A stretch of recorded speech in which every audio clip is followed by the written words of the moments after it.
রাধে রাধে বন্ধুরা, আশা করি তোমরা সবাই ভালো আছো আর আমিও বেশ ভালো আছি। এর সঙ্গে জানাই শুভ দুপুর সবাইকে। এই ভিডিওটা সুন্দরবনে আমাদের দ্বিতীয় দিনে সকাল সকাল রেডি হয়ে ভ্যানে করে আমরা রওনা দিয়ে দিয়েছিলাম লঞ্চ ঘাটের উদ্দেশ্যে। আর লঞ্চ ঘাটে পৌঁছেই মাসির দোকানে চা একটু খেয়ে নিলাম। চা খেয়ে এনার্জি বাড়িয়ে কিছু ফটো আর ভিডিও কিন্তু আমরা সেরেই ফেললাম।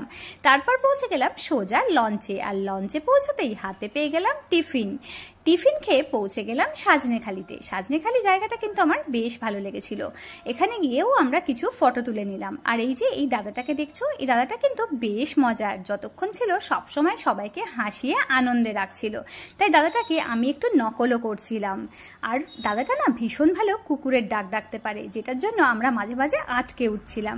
ওই যে আমার মাম্মা সারাক্ষণ বিরক্ত হচ্ছিল, কিন্তু মাঝে মাঝে একটু আনন্দও করছিল।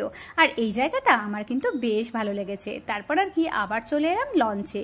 জানের সাথে গল্প করতে করতে আর বৃষ্টি দেখতে দেখতে হয়ে গেল লাঞ্চের টাইম। আর লাঞ্চে ছিল ভরপুর খাওয়া দাওয়া।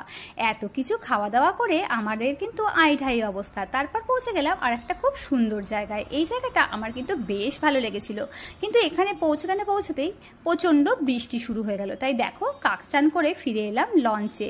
আর লঞ্চে এসে ভিজে ভিজে খেয়ে নিলাম শশা খাওয়ার সঙ্গে সঙ্গে পৌঁছে গেলাম হোটেলে পৌঁছে দেখি ঝুমুর নাচের সুন্দর ব্যবস্থা। তাই ঝুমুর নাচের তালে তালে আমরাও নেচে উঠলাম। সবাই ভালো থেকো, সুস্থ থেকো। আর হ্যাঁ, আমার ভিডিওগুলো তোমাদের কেমন লাগে অবশ্যই জানিও। টাটা।